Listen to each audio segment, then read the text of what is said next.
This is Americans Watching the Footy, and we are to podcasts what Leo Messi is to soccer. Right, Jared? Ethan and Benjamin Castle are Americans. Watching the Footy. Liam Ryan saying, kick it my way, I want to jump over the pack, and here he comes! Ryan! This is Buddy Franklin!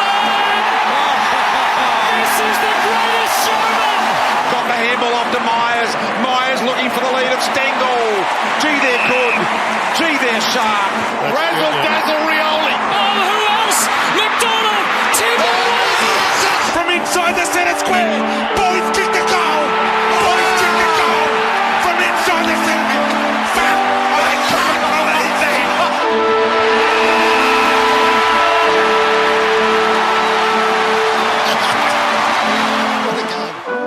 This is episode 119, our round 18 recap. I'm Benjamin Castle, alongside my brother Ethan, who is alongside his son, Brian. He is out cold. Awake enough that he's rolling over and not, twitching. Yeah, I guess he's not in, a dream or anything right now. His twitching while he dreams is ridiculously adorable. As is pretty much literally everything else he does. I mean, it's usually that way with cats, but with him, it's elevated. Interesting round where the best games were largely early on, and there was a very clear cutoff between the good and the bad. I think this was an interesting round because, yes, seems like a good idea to make other plans Sunday. That totally lived up to the billing, but also it was a round full of storylines and narratives. Some rounds we've had trouble coming up with the main character. This round there are 5 picks, at least 4. I wrote down 4, but there are probably 1 or 2 that I missed as well. Maybe the most narrative-heavy round yet of the season? Yeah, which I think makes it fun. I think there's more than enough drama and talking points that even with only a couple of close games, this is going to be a pretty entertaining show. Those close games started right away, but the drama started a couple days before them because it was on Tuesday that Stuart Dew was sacked. We talked about it a little bit in both our round 17 recap and our preview of this past round, but that set us up for a lot of narratives this week. Just to start on that, look at kind of the pressure that some other coaches have on them. Storylines also in North with maybe Alistair Clarkson coming back soon. Spoiler alert, Stuart Dew, as interesting as that whole thing was, and the Gold Coast Suns, not the main character. Now, we had another big thing that happened throughout the week that we'll touch on later because it ties in more with a later game. There were multiple things that would have most weeks been the obvious pick. Just there was competition. It was also a week of some pretty notable milestones, and there were 2 coaching milestones in the Thursday nighter. John Longmire victorious in his 300th game as Swans coach and his 500th game between playing and coaching in the AFL, beating Luke Beveridge in his 200th game as Bulldogs coach. It was the Swans 11-12-78, defeating the Bulldogs 11-10-76. It felt like a game the Bulldogs should have won, honestly, in a lot of ways. They let a good start slip away, 5 goals to 2 in the first. They kicked 9 scoring shots to 5 and ended it up 19. Swans were up 3 at the break when the Dogs went quiet. Had to make an early sub because of a concussion to James O'Donnell, but I don't think that was the reason that things really turned for them. Big games out of a number of forwards. It was a very tall lineup for the Swans, maybe to counter the Bulldogs' size, and it worked. Guys getting involved, not just from goals, but certainly they had some of their impact there. But the biggest contributor was Todd Papley on his birthday, in terms of goals anyway, kicking 4-2 from 14 touches. See, he was an early candidate for main character, and then was totally out the window after that. Fell off very quickly just in comparison to some of the other things that went on. I thought in a lot of ways, one of the things I took out of this game was, the Swans were due for a close win, and they got it. But when you look at the overall stats, it probably did stack up to be a game that you would think the Dogs would win. If you had 100 games with, pretty much all of those stats lining up the way they did, other than results from scoring shots and stuff, I would say the Bulldogs win at least 60% of the time, although I don't think the expected score was anything dramatic. Don't believe so. I was I surprised. think the expected score actually favored the Swans. I'm going to check on that real quick. There are multiple expected score metrics. You're looking at X score here. Yeah, this actually had the Swans just off of like the shots that were taken, winning by like 7. But I think when you look at the number of inside 50s and tackles and individual performances, I thought the Bulldogs were probably the superior team. But Sydney, between playing at home, a really good game out of Errol Golden, and just laying a shitload of tackles, ended up doing enough to win this game. I think the game kind of turned. You talked about Sydney's tall forwards. You had 2 things go on there. You had Buddy Franklin struggling against Ryan Gardner at the start of the game and then getting better as the game went on. And even though he's like clearly not as good of a kick for goal as he once was, just his impact and his presence and the fact that you have to devote someone to him opens up a lot. And also that the Dogs are suffering a bit in terms of their talls, obviously with Liam Jones out, Tim O'Brien hurt. A better game for Alex Keith. Who was his matchup again? I don't remember, but he was all over. The other thing with the Sydney forwards that I really liked in this game was that Joel Amarty and Sam Wicks both made themselves useful outside of the forward 50, Amarty especially. This is what I was hinting at earlier. Useful mostly in terms of marking, leading to spots that remind me of what Jamar Ugle-Hagan has done. Maybe they were looking at some of the film this week and realized, wait, this is very attainable for us too with our wealth of talls. Amarty's stat line tells me a lot about his effectiveness. 1-1, only 8 disposals, but 8 tackles. On the Dog side, frustrating because you had, good game out of Tim English. They didn't have a real ruck to oppose him, which was really the biggest surprise at selection was that Tom Hickey was left out. See, my question, and I'm not sure about this, I guess what the Swans did was accept, well, Hickey hasn't been very good and English would just kick his ass. Ladhams isn't ready. I guess the best option then is just, cut your losses and have a lot of talls elsewhere with Hayden McLean taking the brunt of the ruck. It's a tough question to answer. It's like, I guess it worked here, barely. would it have been worth playing a true Ruffman to have someone to match up with English? Or just like, well, he's going to get his anyway. Let's just go get stuff elsewhere. I thought, you had Bontempelli, Liberatore, and Richards playing really well. But other than that, like Jack McRae, okay, not special.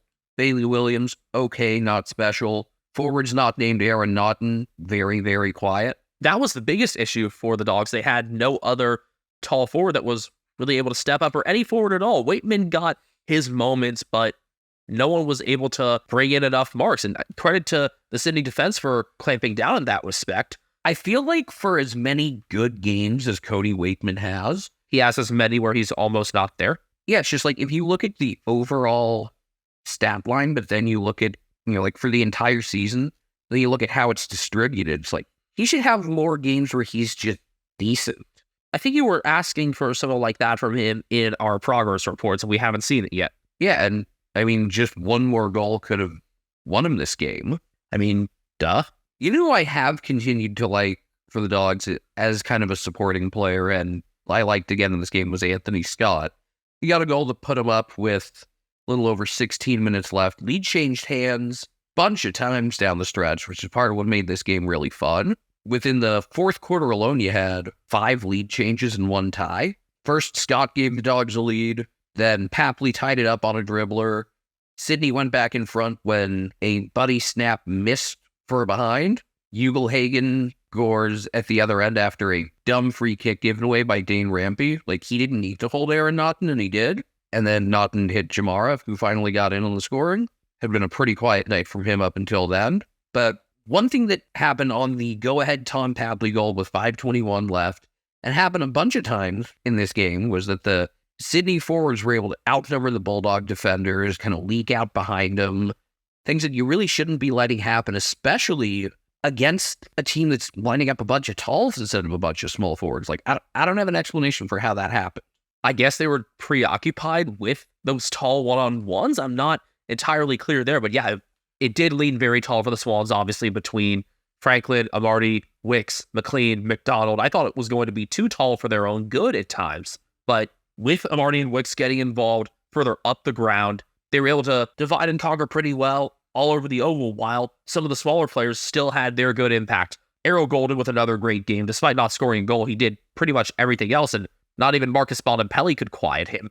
Golden with 30 disposals, 7 tackles, and 773 meters gained. And one of those smaller players, along with Papley, that continues to impress us is Ollie Florent, who's damn versatile. He kicked 2 straight from 23 and 592 meters. He had the first goal of the fourth quarter that gave the Swans a 3-point lead then. But yeah, it happened again with just another Sydney outnumbering situation that put the Swans up with the last goal of the game, 76-75 with 5:21 left. Happy birthday to Papley. He's a day older than Ethan. And so I guess they are both in the most dangerous years of their life. The thing is, I don't love celebrating goals. Well, you love celebrating goals that aren't his. You love celebrating goals against him. Yeah, generally. Interesting player because he managed a couple goals despite spending 77% of the game in the defensive half, which is normally his area. I think this time was interesting because he played a little bit more towards the outside, towards the right wing, looking at that heat map. I think of him as someone who's usually more towards the middle, but, really quality player and obviously still a very tough hill to climb for the Swans if they're going to be a finalist. I think the Dogs are still in pretty good shape to make it there.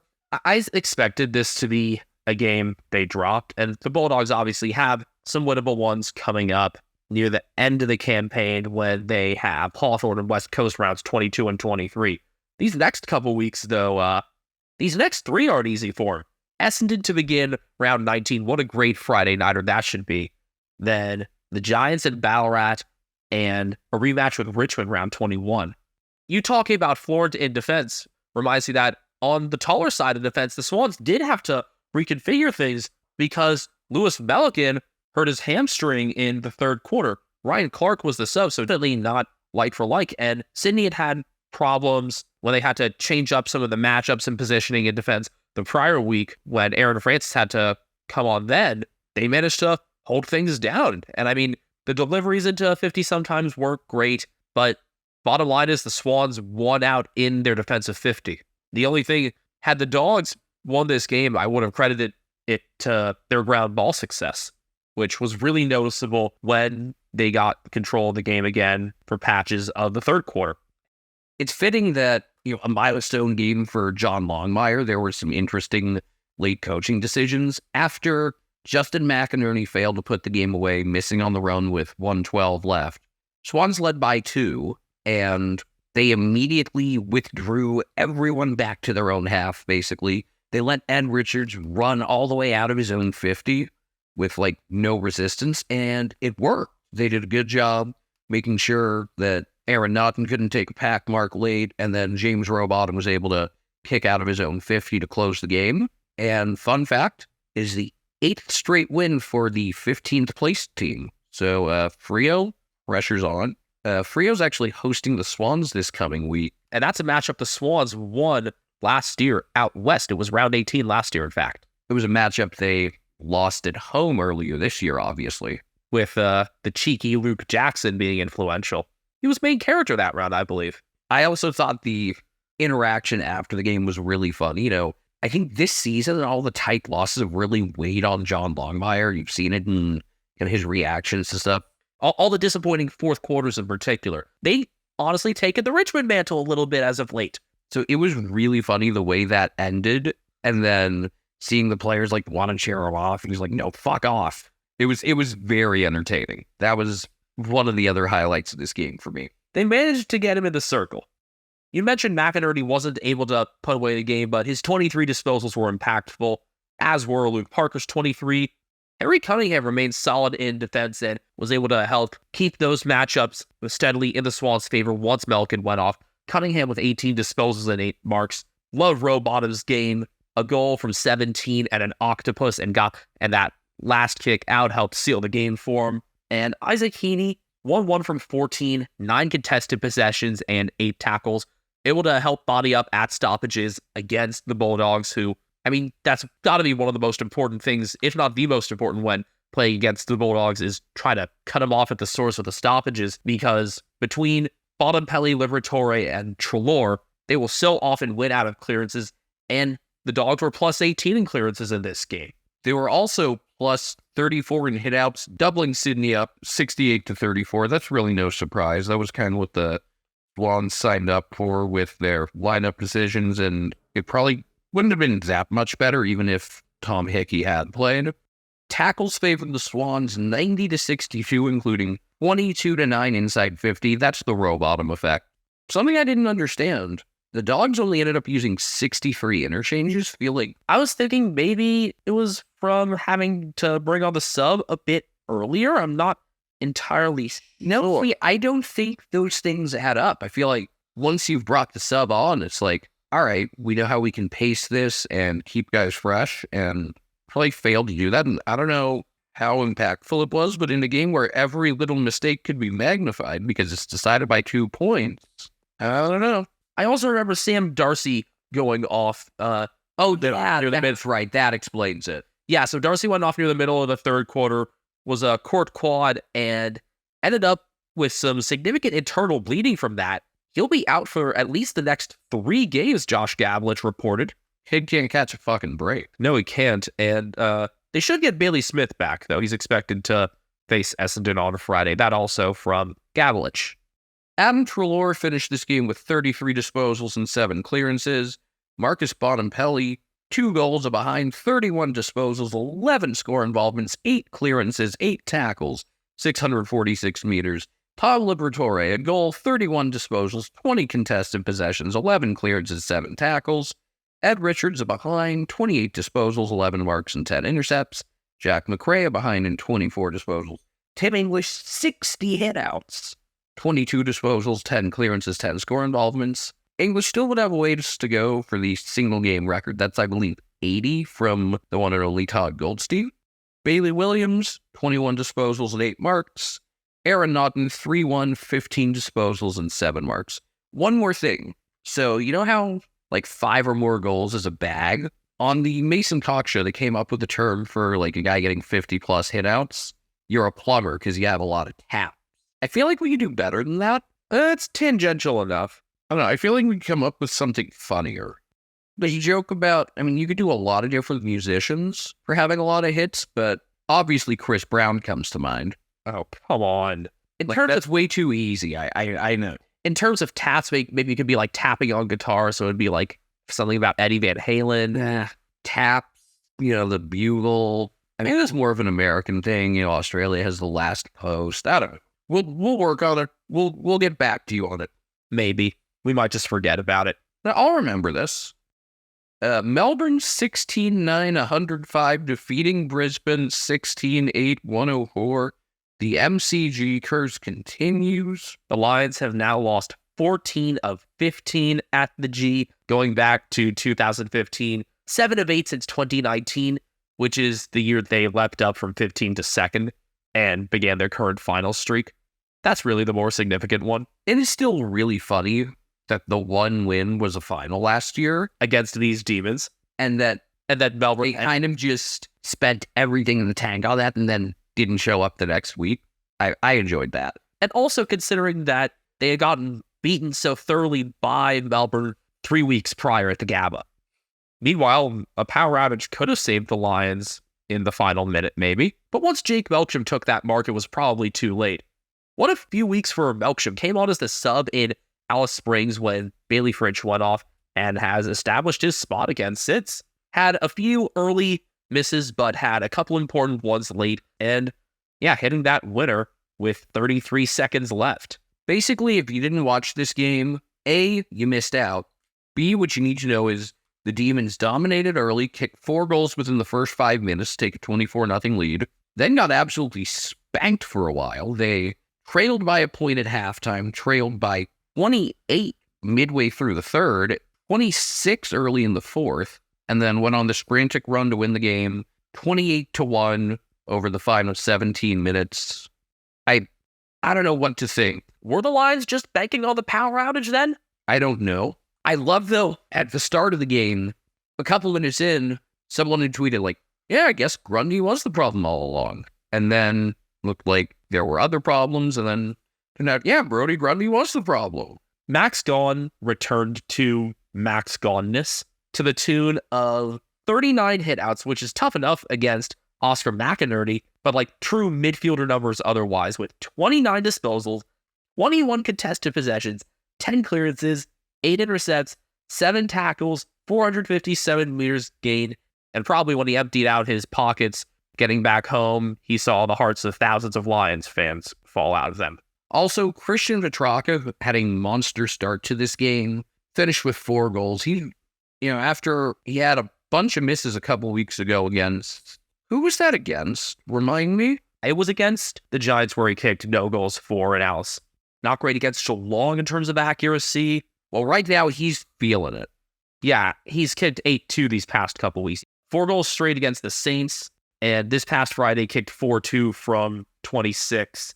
And they're not just easy shots. Like, he's playing with so much confidence right now. Playing with enough confidence to take a mark on the edge of 50, play on, wheel around, and kick a snap. Like, this is reminiscent of what he was confident enough to do 2 years ago on the flag run. 16 contested possessions and 7 tackles as well, by the way. Just an incredibly versatile player. You can play him all over the forward 2/3 and have good results come from it. And you knew he was going to get more forward time. That was established before the game pretty early on this week that Simon Goodwin said, yeah, this was going to continue while Kazi Pickett would be a little more on ball in the midfield. Yeah, that's not a change I would have made. Like, I think taking Kazi out of the forward area really doesn't make a ton of sense, but it obviously worked. Yeah, it worked. Kazi got 3.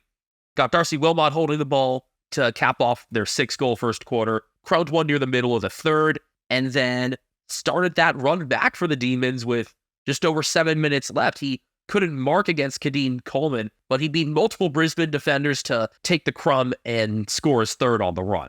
And finally, we had a case where a Kazi goal energized Melbourne to the win. We've been waiting for it. I love it when a coach comes up with a solution that isn't obvious to schmucks like me and it worked.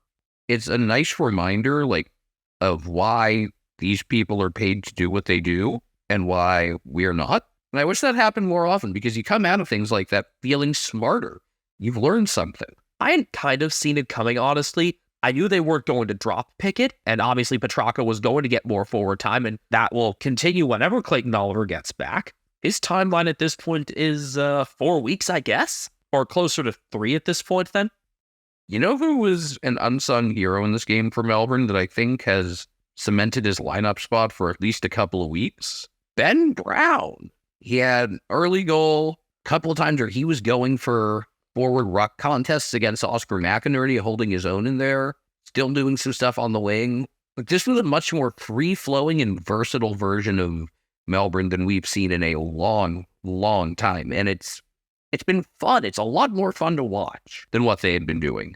But also, they had needed their talls to lead a lot more. You'd seen it sometimes from Jacob Van Rooyen, who came back in. That was part of Grundy being omitted to work on his forward craft in the reserves. But Brown led back to the ball sometimes after leading Jack Payne further up the ground, which was great. It was the first time in a while that we've seen Jack Payne be taken out of the game, and he has established himself as the Lions' most important one-on-one defender to allow Harris Andrews to do that roving center half back work at which he's excelled this year.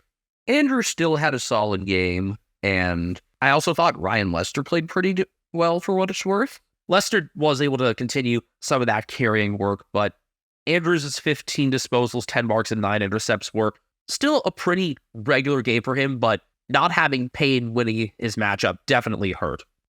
Angus Brayshaw, I thought this was one of his best games. A behind in 29 disposals is kind of normal for him, but I just thought he was a high-impact player who's super involved. Lachie Hunter, 26 disposals, 559 meters. What a story he's been. He deserves a lot more attention. Jack Viney, a goal, 25 disposals, 8 tackles. Alex Neil-Boland is usually a good bet to kick the first goal. He did that. He had 21 disposals. Yeah, that's the 4th time he's kicked the first goal this year, which is tied for the most in the league this year. Is that with Josh Dacos? I would imagine. Either that or maybe Sam Powell-Pepper, honestly. I think Dacos. Yeah, that was his 100th career goal, and he's kicked 12 goals this year in 12 different games. Jake Bowie, a goal off 19 disposals. I think that goal was off a really bad turnover, right? Yeah, that was. It was Connor McKenna overshooting Will Ashcroft on a kick out.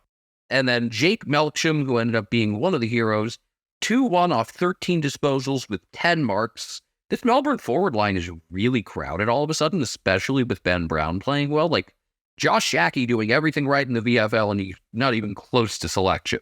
And who knows what the deal is going to be with Grundy now. One more stat from Max Gawn. I know I mentioned a lot of his lines earlier, but 39 hitouts, 17 of them to advantage. How many of McInerney's 33 were to advantage? 8. And Van Rooyen was very efficient in the ruck as well. 5 of his 7 to advantage. So overall, that's 22-8 in terms of hitouts to advantage. And you can understand then why Melbourne were plus 13 in clearances. You know, the other big observation I had out of this game was that both teams were great at scoring off of center clearances, but neither could do anything to stop the other in that regard. And that's something that, you know, when you play against either of these teams, you might have to consider, like, do we go super aggressive on clearances knowing that we may give up a few, but we also are going to get ours? It's difficult there from the 666. I feel like that's kind of necessary there because it's not easy to be able to get your numbers back to defend that. Something to consider. In terms of stat surprises, Joe Danaher being the Lions' leading disposal getter is not something I had on the cards. Something that I certainly appreciate, as he is a member of Drafting on the Dunny. One of my 7 players to record at least 100 points. I also had an 8th on the bench. Who'd you leave on the bench? Max Holmes. Ooh. You still won, though, right? Still won. Played Jack Ross over him. Look, I topped 1,700 even with leaving 52 more points on the bench. And I had 1699, and half my team broke 90. Most I left on the bench was 88 for Connor McDonald, actually. But back to Danaher's stats. Kicked 2 goals, 3 from 24, 8 marks in 490 meters. This was the Lions' first loss this year in which Hugh McCluggage had 20 disposals. He kicked a behind from 22 and 10 marks. So there goes that streak. Some other big streaks died this week, as we'll get into. Yeah, well, Lockie Neal with his 9 clearances as well. That's another one that takes a hit. He had 19 disposals and 13 contested possessions, but had to work for every single one of those, as these other statistics made quite clear, and just the flow of play in general. My favorite midfielder to watch for Brisbane was Will Ashcroft with a goal from 17 and 3 assists. I wonder if he's taking after Leo Messi a bit. No. We're not going to shoehorn this into anything else. Just like Carlton tweeting something about that, like, no, there is one. There's only one. Collingwood, 18-5, 113, defeating Fremantle, 10-7-67. Benjamin, this was your game. It was a 61-13 second quarter that really broke this game open. It seemed like it all happened very, very quickly, kind of all in the final 12 or so minutes of the second quarter, because it was only 43-26 with about 12 minutes left, and then all of a sudden just boom, boom, boom. And then like 7 more booms for Collingwood. Yeah, I think it's officially time to bury any possibility of Flag Mantle 2023. We are down to 14 legitimate candidates to make finals. And we're down to about 3 flag contenders, maybe 4, which we kind of were already down to anyway. But it's disappointing.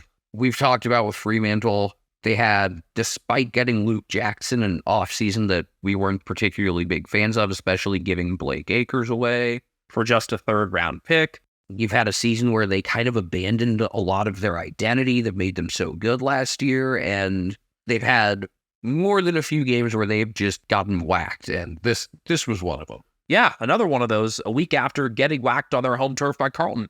Freo were strong from center clearance early on. That was kind of their saving grace. They had 6 of the first 7 center clearances, and then Collingwood had the first 6 of the second quarter, and the tide started turning from there. Freo were good on their chances when they got into the forward 50. And strangely, once the margin had been worked out so much, and despite water falling from the sky, they actually did okay slowing down the game. I wonder if that's mostly because they were able to handle things more easily in the rain through slowing things down. It was a very puzzling game for me in general, looking at what Freo exactly were doing. They won the first, 3rd, and 4th quarters combined. They did not win the first quarter, though. Their first quarter was, well, they were down 18-1 and then cut it to 25-20. But Bailey Banfield belongs in the 18. He can be a bit too aggressive for his own good at times, but he belongs. But yeah, that second quarter was really where things were decided, and it happened very suddenly. Obviously, both Dacos brothers involved in that. Nick continuing to play a lot in the midfield. Jordan DeGoey, very good in his 150th game with 26 disposals and 8 marks. If he had his on-field decision-making off the field, he would be like straight as an arrow. I will say he, to our knowledge, hasn't done anything especially silly this year. That's good. No word about him and Bali on the bye again. With a couple minutes left in the second quarter after McStay took a hanger against Joel Hamling, who played his first game of the season and got disrespected. Inside 50s for the second at that point were 18-2 in Collingwood's favor. The final score makes this game sound a bit more respectable than it was. All you need to do is look at the second quarter. Yeah, it was over at halftime. Pies were getting intercepts throughout the game pretty steadily as well. Turnover margin wasn't super significant. Dockers only committed 6 more, but Collingwood profited off of those turnovers a lot more. As I tweeted out, Step 1, be the best intercept marking team in the league. Step 2, be the best full oval ball use team in the league. Step 3, your Collingwood profit. Combine that with turning center clearances on their head in the second, and that was really it. I guess, other than the players I already mentioned, and the other stats we'll go through, other big positive to come out of this game was Braden Maynard returning and being as physical as ever. His shoulder is clearly fine. Maynard with 20 disposals and 8 tackles. A very in-character game for him. For the Dacos brothers, by the way, Nick kicked 1-2 from 36 disposals, 11 score involvements, 7 clearances, 568 meters. Like that McCain commercial, nothing special. That's a terrible commercial, by the way. Actress who's playing my Nan.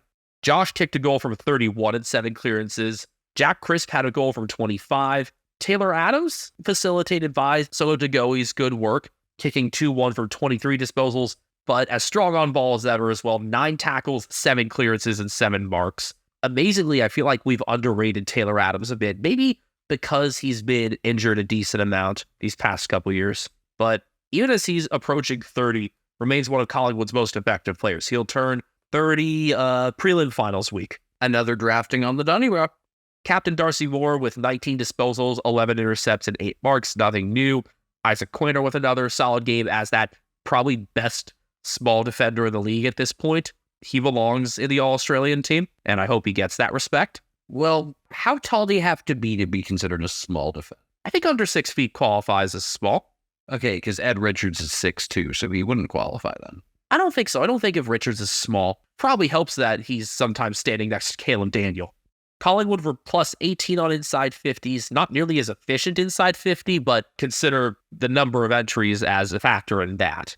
March were plus 31 in the Pies' favor and plus 11 contested 16-5. That tells a story across the oval, I think.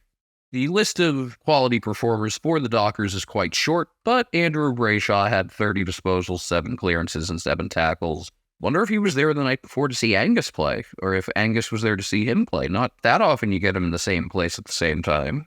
Jager O'Meara, a goal off 30 disposals and 10 clearances. He has been a pretty nice addition this season. Neil Erasmus behind, 26 disposals and an octopus. Luke Ryan, 23 disposals and 598 meters gained. And Luke Jackson, 2 goals behind, 22 headouts, and 15 disposals. Nothing cheeky about that performance, though, for him. He settled into his role, just his side were completely outdone. And who else were completely outdone? Thanks to the new coach boost, in part? St Kilda. I mean, obviously, the injuries that they suffered last week certainly didn't help. We didn't have a King clash because Max King injured his shoulder the week prior against Melbourne.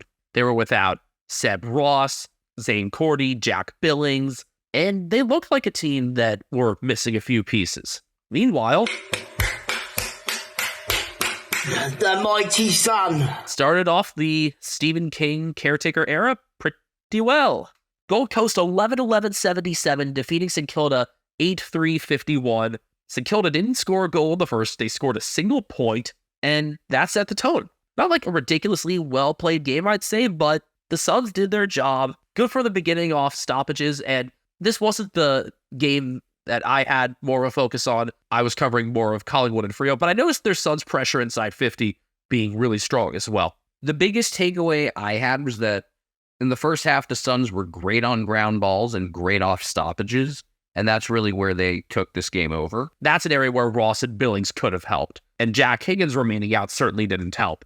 So all the injuries definitely compounded for the Saints, but you did have Zach Jones returning, but he didn't make enough of a difference in this game. No single player would have been able to do that. The Saints did not lose this game this weekend. They lost this game by doing fuck all to build depth in the trade period. Hey, they brought in Zane Cordy. Oh, wait, that's it. And he was out injured, wasn't he? Ding, ding, ding. Yeah, I can't blame Ross Lyon or much of the current Saints playing group. This is, all the position that management put them in the offseason. And remember, they had dismissed Ratton just before the trade period, which made their vision even less clear. They did not set themselves up well. That's a reality that I think a lot of non-Saints fans are starting to realize now. It was also an unfortunate time for Jack Sinclair and Jack Steele to have lousy games, especially Sinclair. Damn good players are entitled to 1 or 2 off games a year. Heck, even like Tom Stewart against Frio a couple months ago had an off game.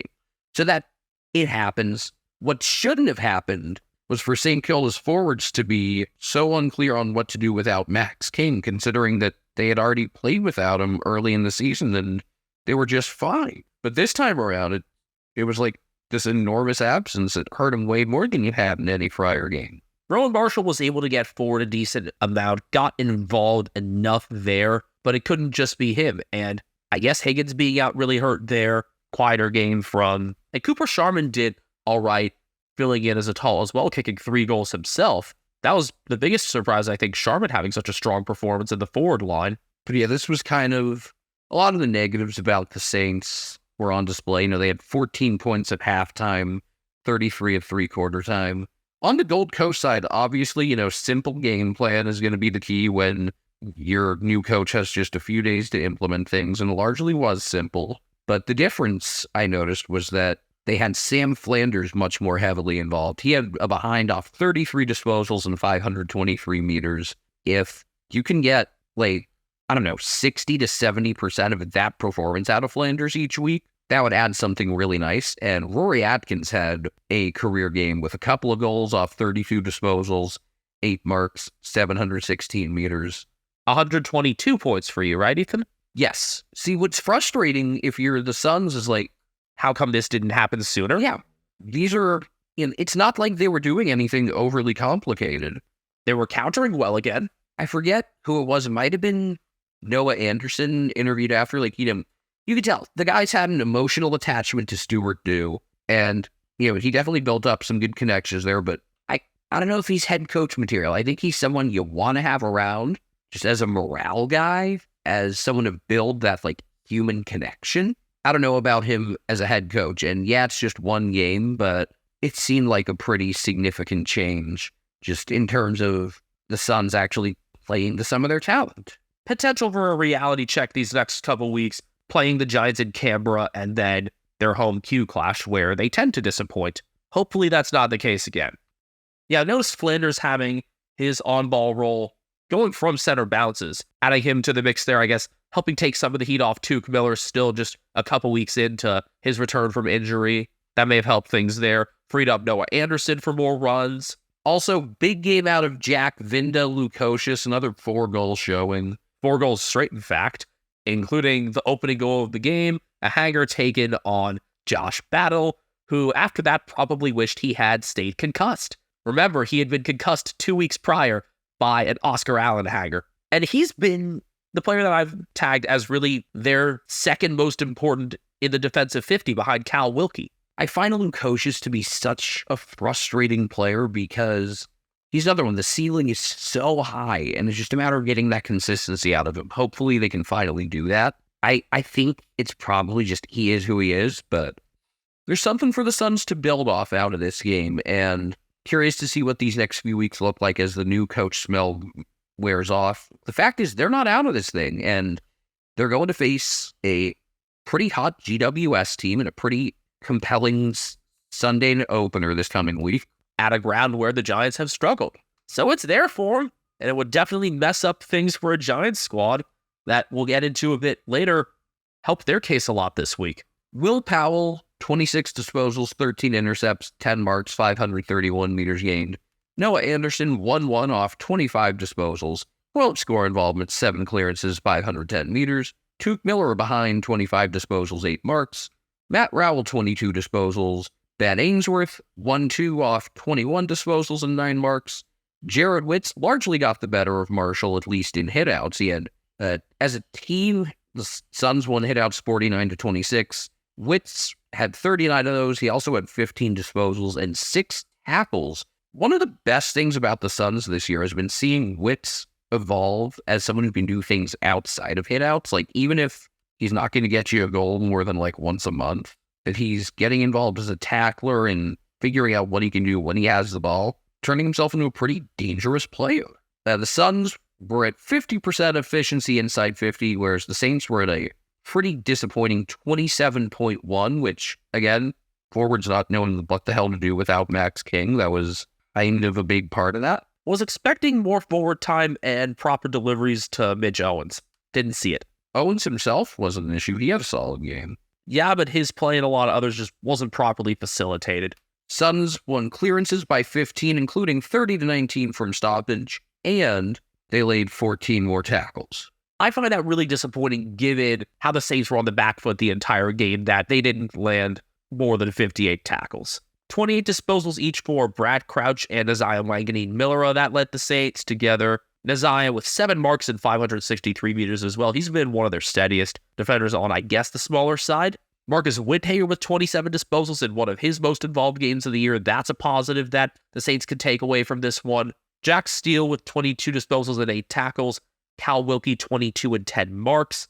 And welcome back, Zach Jones, as I mentioned earlier, 21 disposals and a more positive impact on a day where that wasn't the case for a lot of Saints. Here's the good news if you're the Saints.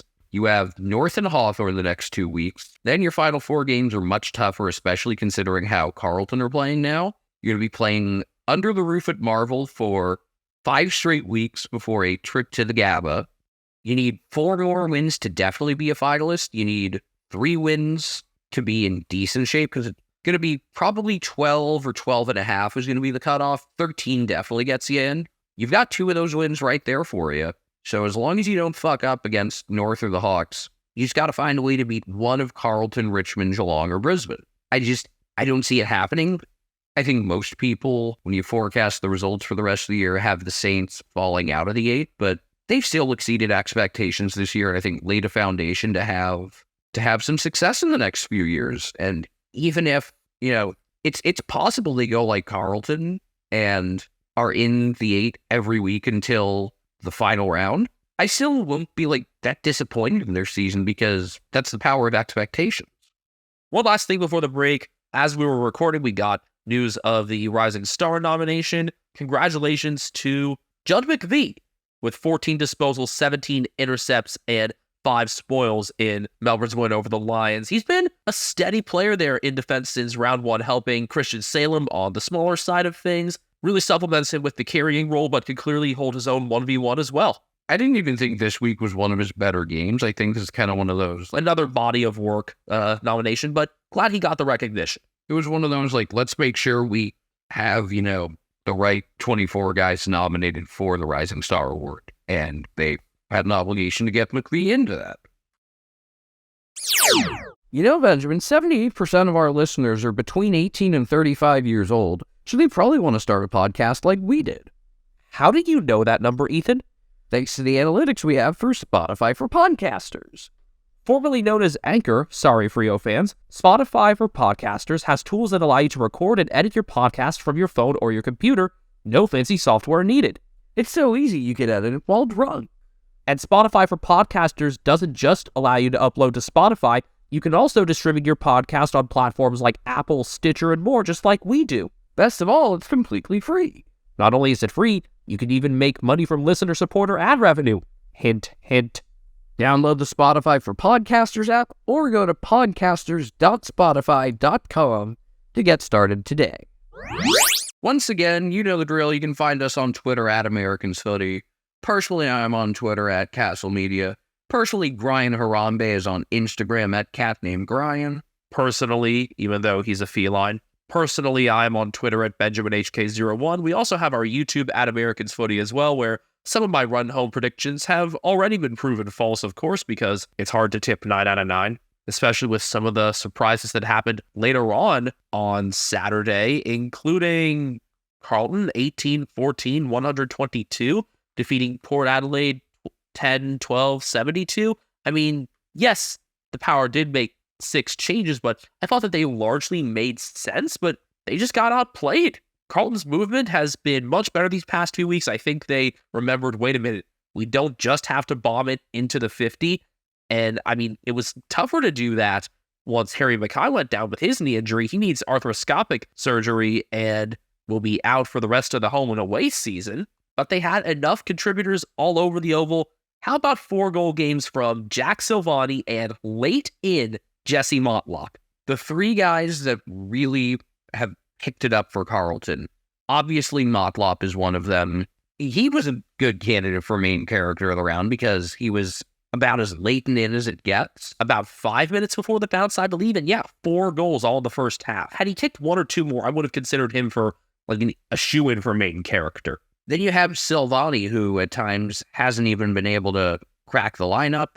He was the second ruck option behind Tom DeConing, who played a really solid game against Scott Lysette. And then the other guy who I think his season has really kind of mirrored the teams as a whole with the ups and downs at the same time, Mitch McGovern. In this game, he had 21 disposals and 9 intercepts. A few weeks ago, Carlton fans were just ripping him. It was like, their defense was Jacob Wiedering, Sam Doherty, and nobody else. And now that you've got McGovern going again, it makes the team look a whole lot deeper. Dylan Williams, first career loss. He's 14-1. Bring back Francis Evans. Carlton, first time in club history, they've won 4 straight by at least 50 points. They will add a 5th next week. They are only the 3rd team to ever do this. Geelong did it twice before. I believe it was 89 and 08, both years that Hawthorn actually won the flag. Both years that Hawthorn, in fact, beat Geelong in the grand final. So, are we in for the shock of all shocks, where Hawthorn somehow make up 50% and get there? The answer is no. But yeah, I think these last 2 weeks, even though it was against a dying Fremantle team and an injury-riddled Port team, the way Carlton have played make you think there really has been a breakthrough. Now, I don't know if it's going to be enough to get them into final. Their percent looks good for where they are on the ladder right now, 111.4 in 10th place at 8-1. Can they win 4 more games, though? You take care of West Coast, but then at Collingwood, Saints aren't a freebie, Demons certainly aren't a freebie, at Gold Coast, GWS looks a lot tougher. So if you can go, assume you beat West Coast and lose to Collingwood. Can they go 3-1 out of those last 4? I think it's going to be tough. I feel like it could come down to that last game against the Giants. I feel like the odds of beating both the Suns and Giants are not great, even if you take care of the Saints, who, the Saints were overachieving early in the year, as we've said. We've already said our piece on the Saints, but it is funny. You compare this to, the position those teams were in the first time they met, which was back in round 6, where the Saints won by 22, and it was like the sky is falling for Carlton. And the Saints at that point were 5-1, I believe? Yeah, that was the Anzac round. Just had to look back, because I remembered it was something significant. That's what it was. And yeah, I think I would put the Blues' odds of playing finals probably in I'd say 30%? I'd say 30 to 40, but that's a hell of a lot higher than it was just a couple of weeks ago. Higher than the Suns. If you had told me, 3-4 rounds ago, that we would say the Blues have a chance to make finals and Freo doesn't, I would have thought, no fucking way. Well, this is the timeline in which we find ourselves. Blues pressure was high from the beginning. They were winning pretty much every ground ball and rebounding well from those in defense.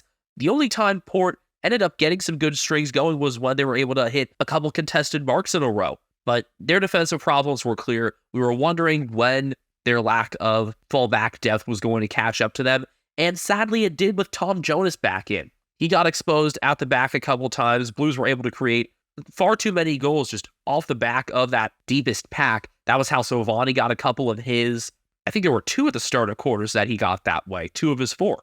Charlie Curnow, 3-3. Not an amazing game accuracy-wise, but he's getting back to just creating those chances and being on the receiving end of good sequences that have given him and the other forwards opportunities. a lot of what the Blues are doing reminds me of how they played at the start of last season in terms of the speed. Like, I think the pressure's better than it was then. The pressure's better, and they're just looking for more goal-kicking options. It's going to be required with Mackay out, but it's something they needed to be doing all along. And instead of bombing it into the 4 and 50, the only way you're going to be able to reliably beat teams by bombing it into 50 Is if those teams just don't have a tall enough and physical defense to be able to match up like that. Essendon. Yeah, I was going to say that's the type of team you could do it against, but I think Carlton have realized, like, yeah, we want to get the ball to our forwards as quickly as possible, but the most efficient way to do that isn't bombing it to them. It's often quick handball sequences, and we've seen Sam Walsh handballing much more again, which has helped from there. Cripps and Walsh playing well off center clearances. Cripps getting 24 disposals and 12 contested possessions, 11 score involvements, 10 clearances, and 7 tackles. Not as accurate in front of goal, kicking 1-3, but that's not where he's going to be excelling usually. And Walsh with 23 disposals and 10 score involvements. So it just feels like we've been calling for something like this for so long, and Voss has finally woken up to it. These are things that feel like they should have happened a long time ago. And had they happened a little while before this, we could be talking about them as a legitimate finals contender. You know, the things that were going wrong before for the Blues weren't just like style of play things. It was, you know, the top guys were fine, and then there was just no depth. And even of those top guys, like Cripps had been subpar. So it's a combination of playing a better style and the actual performances being better. You know, it's more than just one thing, clearly, but it feels like at least a handful of these things could have been done much sooner, right? Yeah, as I said, we had been calling for it. I've been also keen on the performance of my Blues sleeper pick the past few weeks, that being Nick Hello Newman. Hello, Newman. And he had maybe his most impactful game of the season, working from defense with a couple really key intercepts and balls back into the 50. Newman with a late goal, 23 disposals, 9 tackles, and 555 meters. He's starting off their best sequences from the back half that go by foot rather than by hand. Continuing with some Blues stats, Sam Doherty led the disposal count with 26. Blake Akers with 24, 8 marks and 567 meters gained. It was a comprehensive victory all over the ground that included on the wings where I thought they would get some decent opportunities, and they did. Kernell's complete stat line, kicked 3-3 from 15 disposals, 11 marks and 10 contested possessions. Took a lot of tougher marks. You knew that he would be getting some more attention in the air once Mackay went down. Alir switched on to him, and Kernell still managed to win that matchup enough, even though Alir had 9 intercepts himself. Efficiency inside 50, 55.9% for the Blues to Port's 45.2. For some reason, it feels weird that Port's was that high, even though they did get 22 scoring shots. And is this right? Hitouts plus 12 to the Blues, 44-32? Yeah, it has to be, because DeConey had 33 himself. Scott Lysette quieted by Tom DeConey. Dan Houston, 41 disposals, 9 intercepts, 9 marks, 661 meters. You know, some of those numbers inflated because of how often the Power had to come out of their own 50. Connor Rosie, 2 goals in the behind off 28 disposals. Willem Drew, 27 with 7 tackles. Ollie Wines, 23 with 7 tackles. Xavier Dersma, making his return. Yeah, had his PCL injury round 7 at the same venue. 22 disposals and 8 marks. Quieter game for Alir. He had his 9 intercepts, but not a huge showing overall. Geelong, 18-14, 122, defeating Essendon 7-3-45. God damn. Yeah. I picked the right game to watch. Or really, it kind of fell into my lap. It fell into my lap that I was covering the other game. I mean, this was a great one for you. I mean, 12 scoring shots to one of the first quarter, 7 goals to a point.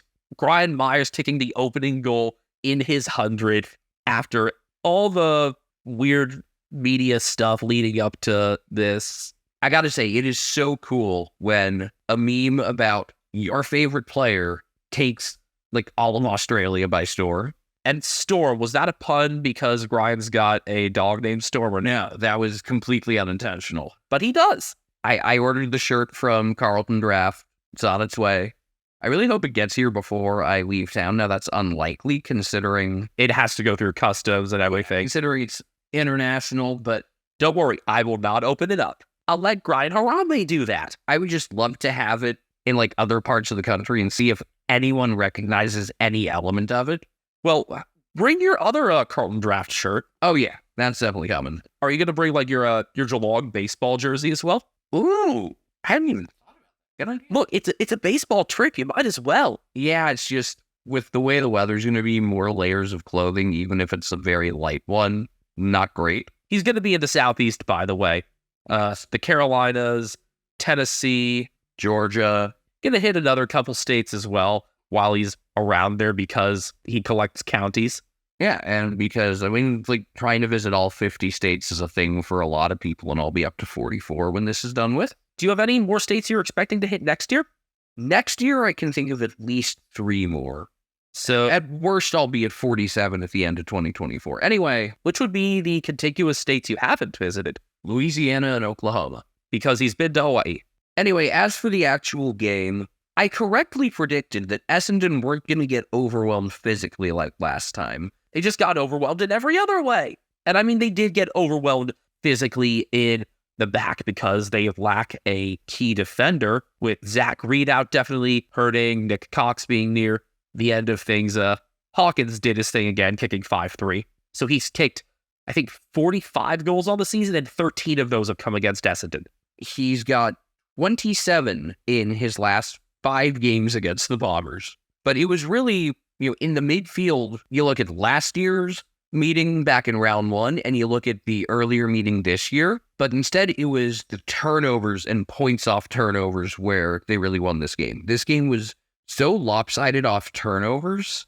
There was even one of the Cats' first 32 points were off turnovers. I believe all 7 of their first quarter goals came off turnover. The goal with less than 3 minutes left in the game by Tyson Stengel, his third of the night, was the Cats' second goal from stoppage. This is usually a team that's great from stoppage clearances, and instead it was just turnover after turnover, some of which were good defensive plays, and some of which were just really bad, undisciplined, unforced errors from the Bombers. Yes, turnovers were only 82 to 70, but it was that so many of those 82 led to massive chances the other way.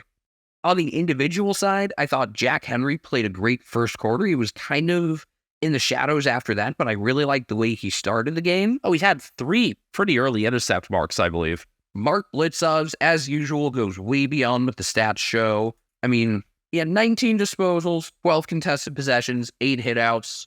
That's normal. The 2 goals are not so normal. I mean, if he's kicking accurately, because he hit tougher shots in this game, if he's doing that, he really has no flaw in his game. I mean, when he gets kicks toward goal, in the past few years, he's been more accurate. This year, he's 12-6 thus far. Is 12 a career high in goals for him? It ties his career high from 2017 when he kicked 12-5. I'm really glad he shows football, but I'd be interested to see him compete in other sports because he's such a good overall athlete that I'm sure, like, if he got comfortable on ice skates, he could play in the NHL. He could play in the NFL, and not just as a punter, he could play a lot of different positions. He could probably play basketball. I'd say I'd like to see him on the baseball field, but I don't know if people would look very silly against the John Durant splitter, so... Oh, it's an extremely specialized skill set that baseball requires. You mentioned this earlier, how, the buffest guy in the locker room is the one that's hitting, like, 215. Yeah. So I'm going to go on a tangent here real quick. There's that, sometimes people ask, like, which is the hardest to do? Score a touchdown in the NFL, make a basket in the NBA, score a goal in the NHL, or hit a home run in Major League Baseball. Home run is by far the hardest, followed by NHL, followed by NBA, because if you're just looked at as a player instead of like, this is a scrub and we can't let him score a single point, you can cherry pick and eventually get a layup. And the easiest would be the NFL touchdown, because no requirement on how long the touchdown has to be. It could be a 1-yard quarterback sneak. You could just be a vulture. Now, if you had to catch a touchdown, that's different. There we go, yeah. If you had to score a touchdown, not as a quarterback or running back, in like a, first, like a 1-yard situation, the only way that could ever work is like one of your teammates blocks a punt and it takes a crazy bounce, and you pick it up, and you're already in the end zone. By the way, you were going off on this whole multi-sport thing with Mark Blitzaz. You're talking about all the sports he could be able to play, and we're forgetting that he's a former steeplechaser. Trust me, that's not forgotten. That's never forgotten. I was surprised you hadn't mentioned it, though. Like, of course he's a versatile athlete. Look at what he's done in the past. Other things that I took away from this game, Zach Guthrie was really smooth, and that's just been something that, he's still not a perfect player, but he's gotten better and better each week. Isaac Smith, after being managed a week ago, just did an incredible job finding space and being able to, he gave himself chances to take a lot of uncontested marks. He ended up with 22 disposals, 8 marks, kicked a couple behinds, gained 558 meters, but you could outlet to him in an open area and then he'd send it back into a crowded area with a good kick. I really liked his game, and I'm surprised that Essendon weren't able to do anything to kind of limit him. And then I guess the matchup for Brian was Mason Redmond, and he handled Redmond pretty well. He managed to duck under him after getting a handball that Redmond had turned over for that goal he had and finished it on the outside of the boot. I just loved that after everything that happened this week, the assistant got the first goal, and he did get some assists. 2 of them. So but he's a couple more. There were, Cats left a few points out there, especially in the first quarter, and then... So he now has 30 on the year. Yeah, could easily have more than that. Let's see. Smith did have a point blank miss. That wasn't for Ryan. I think Jeremy Cameron missed a potential assist, and I think Ollie Henry might have missed one as well, but it was hardly an issue. Also, Jake Kelly was totally outdone by Tyson Stengel. Past couple weeks, Stengel's been able to get back in form. You expected that North would be a great time for him to be targeted a bit more, and he was. He kicked 5 then, and 3 this past Saturday. Very few positive Essendon observations. Really, it's just not dead Ben. Ben Hobbs was good. He was physical. He embraced the elements of the contest he needed to. He's been getting a lot of praise these past few weeks as he's been getting steadier midfield time. Had started as a bit more of a forward under Ben Rutten, but that physicality is much needed in the midfield. It can open up opportunities most of the time for Zach Merritt and Darcy Parrish. Definitely, wasn't nearly as on display this past game because, Essendon weren't on display. The most they were on display, I guess, was for Zach Merritt's guard of honor after his 200th game, and Geelong did stay on the oval for that. And it's a lot easier to do that after you win.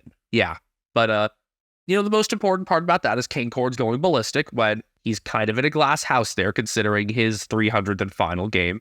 And 200 is in that gray area. It's 250, guys get one, 300, you definitely do. 200 for one of the most important players in one of the roughest eras for your club, 3-time best and fairest. I can understand it. I could go either way. I don't think it's something to get worked up over. Unless you're Kane Cornes. The question is, how much does Kane believe what he says? I think he knows how to play the crowd. Oh, he definitely does. It's a very American type thing that he's doing. I thought Nick Martin wasn't very good. He did end up with 23 disposals, but I feel like, if you're not able to get the ball out to the wing, you gotta just come to the middle of the ground, and he didn't really do a ton of that. It was funny seeing Essendon struggle with the idea of playing on a ground that's a bit of a different shape. Archie Perkins, who's been a really nice piece for most of the year, he did not handle pressure well in this game, especially along the boundary. I don't think he was used to operating with less space there. And then, unfortunately, at times I've said, Sam Wiedemann's done some things to make himself useful when he hasn't been able to score. He was unplayable in this game, and I would be shocked if he's in the lineup this coming week against the Dogs. He was not good at all. Bad fumbles, bad everything. Giving away frees, you name it. Beaten in marking contests. Patrick Voss should be debuting next week. Max Holmes with 33 disposals. That is, of course, a career high for him. Collingwood, stay the fuck away. He is mine. 8 marks and 659 meters. Tom Atkins put up a Tom Liberatore type line. 20 disposals, 16 contested possessions, 12 tackles, and 9 clearances. This is a team that's needed midfielders to step up in terms of both clearances and contested possessions, and in this game, he was that guy. Ryan with a goal, a behind, 26 disposals, 10 score involvements, and those 2 assists. Zach Guthrie had his behind, 24 disposals and 474 meters. Mitch Duncan, 21 disposals. Tom Stewart, who is just so unbelievably consistent. Like, he's had, one bad game in 3 years? 18 disposals, 9 intercepts, and 8 marks. And in addition to kicking 5-3, Tom Hawkins had 16 disposals and 8 marks. I feel bad for Brandon Zerk Thatcher. Like, He's been hung out to dry so often because he's the closest thing to a key defender that Essendon have, and he's not close to that at all. They need to target that in the trade period and the draft. I mean, I don't think Ben Mackay is going to be a worthwhile solution at this point because of his form, but maybe he's just done with being at North and will get revived once he plays for a competitive side. I think that could be part of it. Adam Cornell suggested the idea of Mackay coming over, and I mean, I think he's obviously the right body type, and at the very least, even if he's not great there, he probably holds Stewart below 5 goals, and then it opens up Zerk Thatcher to play his role, and just, there's a domino effect there that's much needed. I still think for now the best thing to do would be just throw Kyle Langford back there, but yeah, it's one of the obvious holes with this team. The good news for Essendon is that their schedule is still quite favorable, and I think they're still in pretty good position to make the 8. That home game against the Swans, round 20, does not look as tough as before. But they do have, right after that, West Coast and North, which definitely alleviates some pressure on them. That round 23 clash against the Giants at the Showground should be a good one, and closing against Collingwood's tough, but I think they've already done enough work, especially if they manage to bounce back and win this Friday against the Dogs again. That is such a high-profile round opener, and I'm glad that Friday Night Footy is on Fox Sports 2 here, because any people who are crazy enough to be up at that hour to watch sports like us will get a good show. Essendon have 2 very, very likely wins to pull them up to 11, so then really you just got to win 2 of the other 4, if that. I mean, the 4 percentage against North and West Coast could be really critical for them, because right now, of the teams at 36 points, they have the 3rd best percentage out of the 4, but it's all pretty tight. The best of those percentages is just 104.3. They're at 101.2, and then you got the Giants down at 99.4. Geelong were plus 36 on Inside 50, 64-28. And that doesn't even tell the story, because it was 95-26 after 3 quarters. I mean, part of what tells the story is Essendon's 39.3% efficiency inside 50 on the minimal chances they had. Subpar, not horrible, but subpar. If you can't crack 40, yeah, that is subpar. Geelong at 53.1%. You get efficiency above 50%, you're winning those games pretty often. I should have checked what those numbers were at halftime, because it was definitely much more lopsided. I remember some sequences in the second half with a lot of forward time that didn't result in scores, so that's probably what watered down those numbers a bit. Cats were plus 25 in marks and plus 13 in marks inside 50, 18-5. Contested marks were 15-4.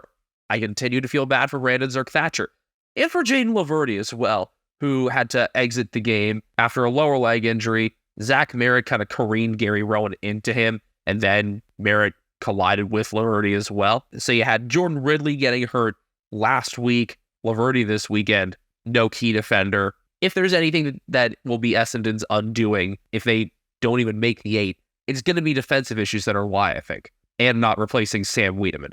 Leading disposal getters for the Bombers, unsurprisingly, in defense. Dyson Heppel with 25, Andrew McGrath with 23, 7 marks and 542 meters gained, Mason Redmond with 22, Laverty in his limited time with 16 and 9 intercepts. Out of the midfielders and forwards, Darcy Parish had 24, 13 contested possessions and 9 tackles. Sounds more and more like he will be staying with the Bombers. Ben Hobbs with 23 and 12 contested, and Merritt with 18 and 7 clearances. But going on at that same time, and starting 15 minutes later, ending about 15 later as well, was probably the best game of Saturday. Adelaide 8-9-57, defeated by Greater Western Sydney 10-11-71. The Giants going 5-0 in Adelaide to come back and win. Just another gutsy win for Adam Kingsley's side. That puts them over the win total they had last year in 5 fewer games. This was a team that was supposed to be bottom 4 or 5, if not bottom 3, and then our perception changed to, all right, they're clearly better than the worst three. They're probably like 15th now. Could they be a finalist? Still need some help with percentage, obviously. Still below 100, but they're there in ninth. They're 9-8. If they win 4 of their final 6, it would be hard to see them not playing finals. Their road home, by the way, the Suns in Canberra. Can they get over their own Canberra troubles? That's a big question. The Dogs in Ballarat. Sydney Derby 26 at home. Please show up for a home Sydney Derby. It's your first Sydney Derby at the showground in 4 years. I feel like that game's got to draw well. Between, I don't know what the crowd split is going to be, but I feel like at worst, It's going to be 2/3 Swans at least. at worst, they'll have like 22,000. I mean, that's what the place holds, right? I thought it was more like 25. Anyway, It should sell out is the point, yeah, it should. but it won't. It won't. At most, there should be like 3,000 empty seats. It's a nighttime game, which is good, I think. They go to Port round 22 and then finish hosting Essendon and at Carlton. That could be a make or break game for both sides round 24 there. Could that be a Sunday game in round 24, the Blues and the Giants? I would love for GWS to be able to get revenge. It sucks that, it could be poor umpiring from that first game against Carlton that is keeping them out of finals. I mean, they should have never been in that game in the first place, but we're going to be paying a lot of attention to the Giants because you look at their final 6 games, you see one that you'd be shocked if they won, and the other 5, All question marks, all kind of yellow lights. I'd put their odds of beating the Bulldogs below 50%. I'd say it's probably their second lowest. But other than that, I mean, some of these games are basically coin flips, and it's going to be fun. Their back line is a lot healthier now. You can see the importance of Sam Taylor. Taylor Walker got some wins on him early. They were talking a lot about that Taylor versus Taylor matchup, but Sam won really in the final 3 quarters and led a really great effort from the backs. Didn't come off the ground, 100% time on ground, 21 disposals, 14 contested possessions. I mean, is he just flat out the best defender in the league? I'm still very biased towards Tom Stewart, but He's right up there with him. Taylor's in that conversation. And then, I mean, Harris Andrews has been great this year. Darcy Moore is a center halfback as well. If you're talking one-on-one, though, I'd say Taylor and Stewart. I think so. There was a kind of defensive and midfield out that I was worried about for the Giants with Finn Callahan, who had played so solidly as a halfback flank and wing, being laid out with a hip injury. Aaron Cadman was definitely not like for like. I was surprised that Josh Fahey remained the sub, but Fahey had an important late goal. That brought it back out to 9 points with under 6 minutes left. So I had been keeping an eye on this game as kind of Secondary entertainment to the Geelong bloodbath. yeah, not even secondary. And then second half in the Cats game, I watched more of it. But when the game ended, it was right around when the 4th quarter of this one was starting, and I was totally locked in on Geelong post-game coverage because I wanted to see what they would do with Ryan for his 100th game. There were some Argentina flags in the crowd. That's about the extent of it. And then it was talked about with 7. More on that later. But I checked back in. It's like, wait, GWS have gone from down 3 goals to up 8 points. What happened? So I have not really watched much of this game closely. I did see the final couple of minutes, the late Daniel Lloyd icing on the cake goal, kind of like the last probably 3 to 4 minutes. But what happened from the time the 3rd quarter ended with Adelaide up 56-39 to the Giants taking a 65-57 lead? What the hell happened? Well, firstly, I thought that despite taking a lead into halftime and limiting the Giants to 2 points in the 2nd quarter, that the Crows missed a lot of opportunities. Really was Jordan Dawson standing out in the 2nd quarter, and that was about it, despite the Crows controlling enough of the ball there. And even 3rd quarter, both sides scoring 2-3 for 15. Adelaide were winning center clearances in the 3rd quarter, but despite that, it was the Giants who were controlling possession through the midfield and getting more entries. They had 9 of the first 10 inside 50s in the 3rd. And so that was something off which they could definitely build. And that definitely continued in the 4th quarter. I thought the Crows could have stabilized a bit at the start of the 4th when Rory Laird came back on. He had some left shoulder trouble after an injury with Harry Perryman. Perryman was a focus in really the physicality and the banter for this game, if you will. Just a bit of banter. He'd been tussling with Josh Rochelle in the 2nd quarter, and Rochelle ended up punching him and getting 2 weeks for that. Yeah, it wasn't like just to the chest. It was to the face. It was deserved. Crows accepted the suspension. Yeah, that's done, but the tribunal will deliberate on some other matters this week. So you can still get the schnitz, David Zeta. In my opinion, Adelaide's pressure increased too late in this one, and GWS were able to work through it a decent amount, but I don't think they were on the ball enough once they won those clearances, and so that allowed the ball to come back to Greater Western Sydney, go back inside 50. Toby Green definitely elevated in the last quarter. On a rebound 50 early on, he took a crumb and put a don't argue on Max Michaelani before snapping. Michaelani had done a good job neutralizing Green for a decent amount of the game before that. A big assignment for a first-year player, but he'd done well. I'd say maybe the best 1v1 action that the Crows had all night. The Crows got another clearance a couple minutes later, but Isaac Cumming was able to get onto the kick, and Josh Kelly kicked from 50. It was a much better game from Kelly getting back into things and working through a tag. He had been tagged the previous week by Finn McGuinness. I was surprised, though, he didn't get the tag right away in this one, and I was wondering if that was going to end up biting the Crows, and I guess it did. Initially, it was Chase Jones playing on him, and I was when they decided to have a closer matchup for, and I was wondering, why is Ben Keys not there? Is Keys playing on somebody else? Nope, they were just having Keys play more loosely, and lesson learned, Matthew Nix. Kelly had that goal, 28 disposals, 21 contested possessions, and 9 clearances. Phenomenal performance working through Keys, who can be a difficult matchup at times, but made him look silly a lot. And Keys had been really good in the prior couple of weeks. As a tagger, some of his deliveries into the forward half are still not great, and that was something that was highlighted by a number of fans. The Giants are a stupidly good road team. They've won their last 3 away meetings with the Crows. They won their last 3 trips to Cardinia Park. They won their last 4 away meetings with the Suns. They won up at Alice Springs this year. Maybe some of it's that, they don't really have much of a home field advantage from crowd. So maybe they're just used to it, and it's kind of sad if so, but it's working for them. I will say, the GWS fans that do show up when they're at home make a lot more noise than a crowd of that size should. That seems to be like the general perception around the league. So let's hope they're able to show good numbers when they play there again in, 3 weeks' time, and they ought to for Sydney Derby. There's no excuse for Sydney Derby. Canberra, they'll draw well for that venue because it's Canberra and you've got the Tom Green fan club. But I played a bit of a guessing game with you, Ethan, because you weren't focusing on this game. I decided to ask you, who do you think kicked the game-winning goal for the Giants? And I gave you a few guesses, and you did not come up with the answer of Harry Himmelberg. That's his second game-winning goal of the year. I mean, this one did come a few minutes earlier.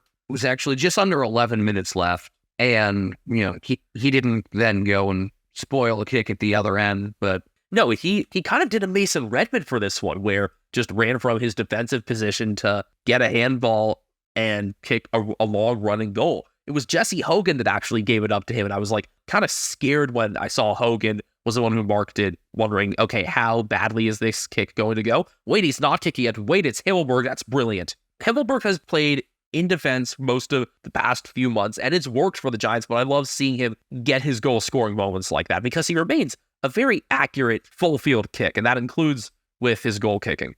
He was one of the earlier players we recognized, mostly because of his name, and it's really cool that he's returned to form and done so in a role that we would have never forecasted.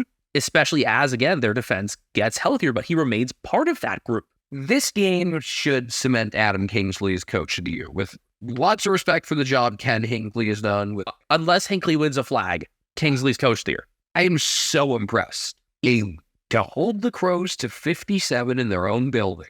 To come back with 5-0 in the fourth quarter at the Adelaide Oval. I guess we need to ask Swamp when the last time the club has come back with a 5-goal margin, the last in Adelaide, to win. Because that just doesn't happen there. Against either side that plays there.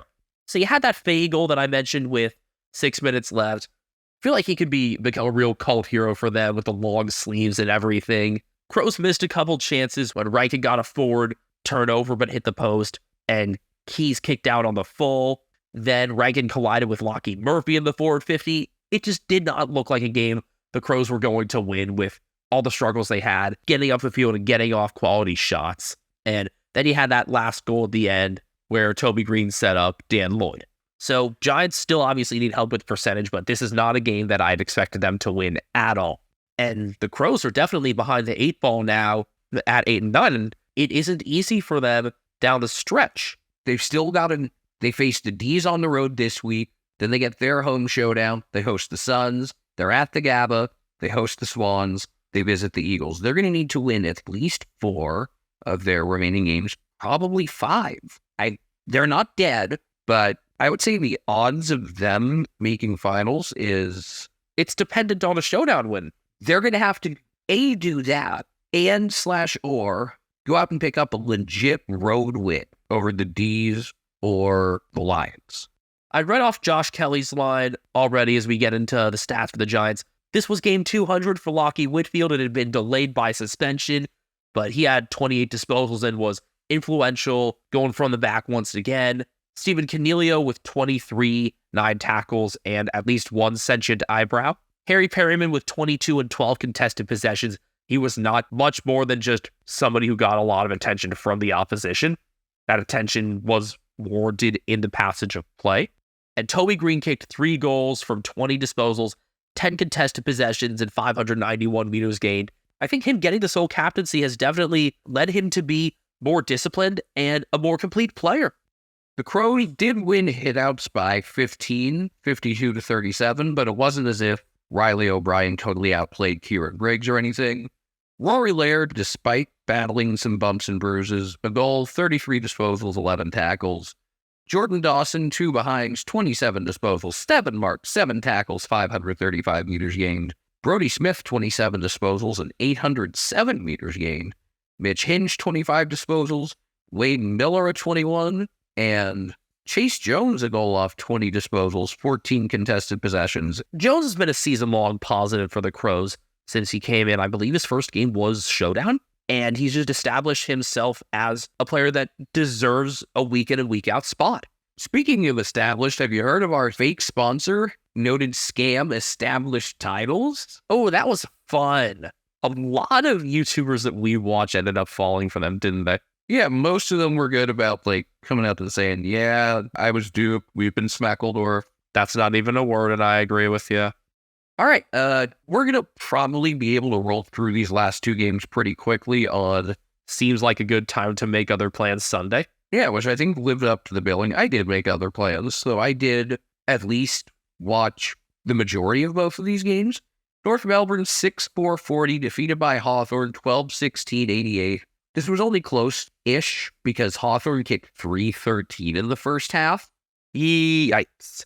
But they made up for it. They kicked 5-1 in the third quarter and 4-2 in the fourth to pull away. Just, you can kind of recycle what we've said about North Melbourne for a while. Just they don't have defensive resistance. And Ben Mackay, A, isn't enough on his own, and B, maybe checked out, and C, is probably dealing with that knee injury that requires arthroscopic surgery and was courageous to play through it. So all of that combined definitely weighed on North. And then they lost to George Wardlaw to a hamstring injury earlier on. He's out for 3 weeks. So one of the few positives for them went away then. I just want Brett Ratton to enjoy 1 win. And I don't know if he's going to get a chance to do that. I really don't know. I was so frustrated with Hawthorn not putting away this game in the first quarter. 25-4 inside 50s. 13-5 clearances. They just could not kick straight to save their souls. 25 inside 50s in the first quarter? Yes. Shit. Yep. That's a decent number of inside 50s for a half. The AFL average is right around 50 for a game, Ethan. And for the game, they ended up getting 70 to North's 41. All right, so outside of the first quarter, it was pretty much closer to average. It was even in the second quarter, and North keeping an extra man back in defense after that helped with that, helped contain things. Mackay was able to play more naturally after that, and they were able to move from defense a bit better, but Hawthorn also did a lot of damage to start the third quarter, had the first 6 marks inside 50 then. Really good games out of Connor McDonald and Carl Amon, and in defense, who limited Nick Larkey to 1 goal? Sam fucking Frost. I mean, the delivery into 50 was not spectacular at all. I mean, quite frankly, it was terrible. Inside 50 efficiency for North was 22%. Hawthorne at 37.1 is nothing to write home about either, but it looks a lot better when you put it against the perspective of how poorly North were going. But yeah, Frost with one of his better defensive games on one of the toughest matchups in the league. I wasn't watching this game very closely. Was like the level of play noticeably weaker than most other games? It felt like a bottom three matchup because of the inaccuracy in front of goal. After that, it felt like a bottom six matchup, maybe, but not necessarily bottom three. You could tell it was a tick below. You could tell that they were young sides with, the players that were struggling to get the ball. Despite battling some injury, Liam Shields was the most aggressive player for North, and I like that he was leading that way. You knew that he'd come out hard to play against his old side again, but it was a much more complete game for Hawthorne, and I was so frustrated that North, amid all the changes they've made, did not bring Todd Goldstein back in because their totals were hardly noticeable. I like Callum Coleman-Jones. I want Tristan Cherry to succeed, but it's not working right now. I will say this. If there's a game to not play the vets and let the kids play, it's this one in West Coast. Honestly, is that the case, or do you actually want to win? I mean, I don't know if Goldstein alone would have been enough to make up that gap. And would have helped. I don't think it would have helped that much. I don't think it would have done it on its own, but Goldstein's taps remained effective. Then Reeves had a couple nice ones. I will say that. I had mentioned it was one of Carl Amon's best games. It may have been his most effective game for Hawthorne to date. A goal from 33 disposals at 813 meters. He is a good long kick. And there were a lot of them at Port when he was there, and still, so maybe we didn't notice it as much then, but it's definitely a big part of his game that we can really look at and say good things about now. Jai Newcomb with a behind from 33 disposals, 9 score involvements and 7 clearances. Connor Nash 32 and 9 score involvements. Lionel Messi's friend James Warple kicking 1-3 from 32, 10 score involvements, 7 clearances, 702 meters. Will Day with 28 and 7 tackles. Josh Ward 28 as well. Connor McDonald kicking 1-1 from 27, and I guess I should have had him in my team this week for fantasy because he would have gotten me 30 or 40 more points than my other options. I did win, though. Dylan Moore with 27. Jarman Impey kicking 1-2 from 24 and 601 meters. A nice bounce-back game from him, considering he had been subbed off the previous week and was pretty darn ineffective. And credit also to Finn McGuinness. When he was switched on to Harry Sheasel, for some reason he started against Taron Thomas and not Luke Davies-Uniacke. I don't get that at all. Was the plan maybe to have Nash play Davies-Uniacke more closely? I'm not sure, but McGuinness definitely quieted Sheasel because he'd gotten around 25 disposals in the first half and was very, very quiet in the second. North laid 21 more tackles, but also committed 18 more turnovers. Interesting representation of kind of different play styles. Hawthorne with 68 more handballs. Also reflects some possession time, obviously. Bailey Scott led North with 34 disposals. He had 8 marks, gained 796 meters. Sheasel finished with 30 disposals and 524 meters. Aiden Core, 27 disposals. Liam Shields, 22 disposals and an octopus. Luke Davies-Uniacke, probably the best midfielder, maybe for either team, definitely by ranking points. A goal, 26 disposals, 10 marks, and 9 tackles. I'd put Davies-Uniacke right up there with Newcomb. Definitely looked to be a pressure leader as well, which I enjoy along with Shields, but it just wasn't there. West Coast 8-12-60, defeated by Richmond 14-14-98. Tigers really pull away after an inaccurate first quarter. They kicked 2-6, ended up going into halftime up by 22, and then only led by 29 after 3, but it really stretched things out. At one point, the lead was 42 at a couple of times, looks like, going through your summary. You didn't watch this that closely either. I get it. I had it on. It wasn't your main interest, though. No, I was more interested in, Wordle. You were probably, playing cards or something like that, too. No, I was back home. I was just sitting here. But I was also kind of, half asleep. I would have been a lot more asleep had this not been an Eagles game. But yeah, Richmond were clearly winning this game for a while. Eagles did get the first goal from Bailey J. Williams, and I thought, savor this lead. And was correct to think that.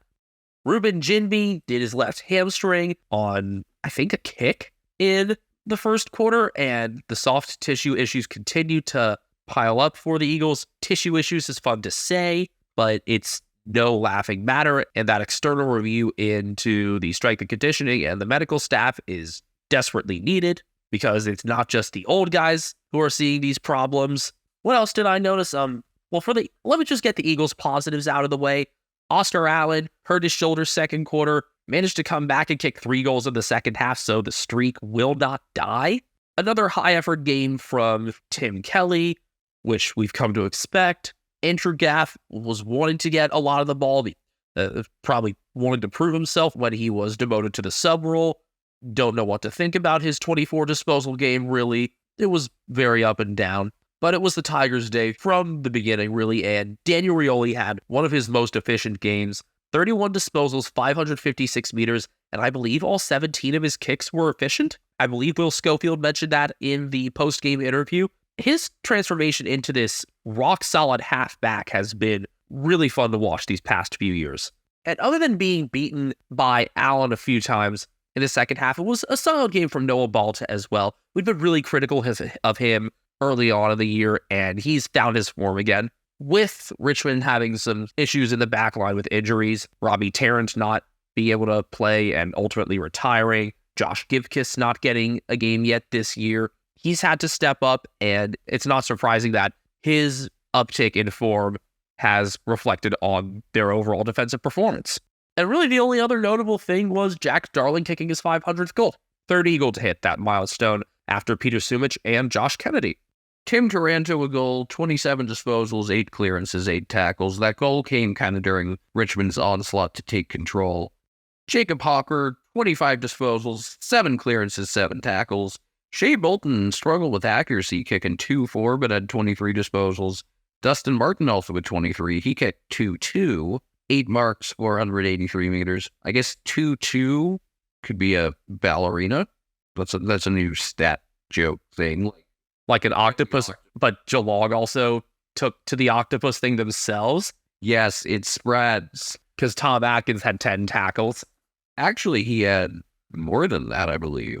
What did he have, 12? Yeah, he had 12. Yay, I remembered something about a game I didn't watch nearly as closely.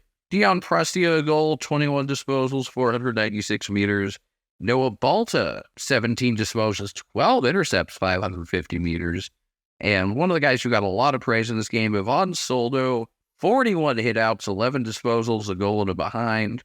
Yeah, another couple of weeks without Toby Nankervis, so if he can keep it up, look, he's got another good opportunity against Hawthorn, and he's auditioning for a job, whether it's at Richmond or elsewhere, because Samson Ryan will continue to get some more backup ruck time once Nankervis is back in, and he'll definitely take some of those forward contests. So these are a big few weeks for Soldo.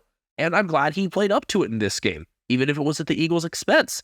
Hitouts were plus 33 to Richmond, 59 to 26. Richmond had 2/3 disposal efficiency inside 50, which is pretty ridiculous. The Eagles at 46%, not terrible, but you can't give that up, 67%. Dom Sheed had 28 disposals, Tim Kelly 27 and 549, Tom Cole 20 and 8 marks in his first full game since his injury. Glad he's gotten back okay. Want to see more out of defense in general. Glad Brady Hoff is staying involved. I want to see another win or two this year. As much as Harley Reid could help, one player will not solve this problem. And who knows if your percentage is probably bad enough that you can afford another win. Exactly so. Even more a reason that I want them to get their revenge against North. And with those North injuries, forgot to mention earlier, Cam Zurhar got hurt as well as the syndesmosis issue. So between those, I mean, it's there for the taking, I think. I hope, honestly. Please, Oscar Allen could kick a bag? Question mark? That's 2 weeks from now. All right. We move on now to the nominees, or I guess the awards portion of the episode. So your round 17 winner was Luke Jackson over Adam Saad. We were divided between that one and I think Stephen May, but I think Zayton Cordy getting concussed there probably didn't help the cause. Your nominees are Jack Lukosius over Josh Battle to set up the first goal of the game for the Suns, Dan McStay in a pack between Sean Darcy and Joel Hamling, or Shea Bolton over a pack. The guy he kind of baptized the most there was actually his teammate Hugo Ralph Smith. Jeremy McGovern was there as well. Bolton takes this one. Richmond's Westerners definitely elevated back home. Weird that they played only one game against both the Western teams this year, and both of them were in Perth. Yeah, that seems like a really bizarre scheduling thing. I'm also going to go Bolton, but Lukosia's decent second. McStay's nowhere near the level of the others. The round 17 goal of the week winner was Connor Rosie with his roller from a nearly non-existent angle. You could see that on Brownlow night.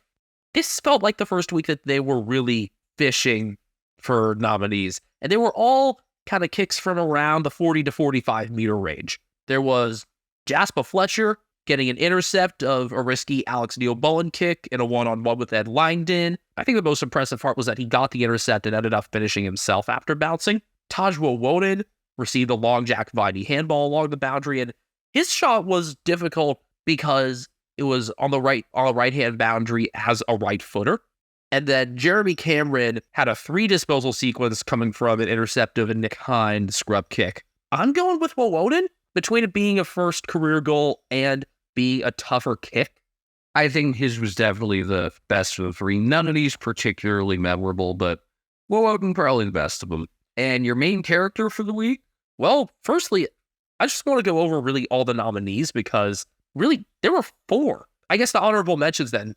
Stuart Dew was sacked Tuesday, and we thought it was going to be him for a while, and then the rest of the week developed. Jesse Motlop had his 4 goals after being a late in from Matt Owies. Those 4 goals came in the first half as Carlton asserted their dominance, as Brian Harambe is trying to assert his dominance over Ethan's comforters at the moment. Someone we've begun to interact with a lot on Twitter, Rory Kilpatrick, also known as Glicko. He nailed both the Thursday and Friday night predictions, Sydney by 2 and Melbourne by 1. Difficult for even the most advanced algorithms to hit those spreads to the exact point. But Jared Waitley is the winner, yes? Yeah, he's got to be. The South Mega fan fake quote was awesome, but Wakely or Watley, his response to it. It seems as if he has never been the subject of misinformation on Twitter before, and it was hilarious to watch, and then also to have Brian play well in his 100th after that. And just that, like I said, like my favorite player, who I literally named the cat after, who is, by the way, right next to me. Is he calm right now for the moment? Maybe give himself a bath, so that probably helps. But for him to be the subject of the meme and for it to blow up like this so quickly, it's too perfect. That's your obvious winner for the round. I think this is the first time we've gotten to call a media person the main character, yeah? Yeah, I'm surprised it's Jared before Kane Corns. I'm surprised it took until round 18. All right, that's just about going to do it for us. So, you know the drill. Our collective Twitter is at Americans Footy. He's at Castle Media. I'm at BenjaminHK01. Brian Harambe's on Instagram at cat named Brian. And we'll come to you again soon for our 120th episode, which will be our round 19 preview as we get past the 3/4 mark of the home and away campaign.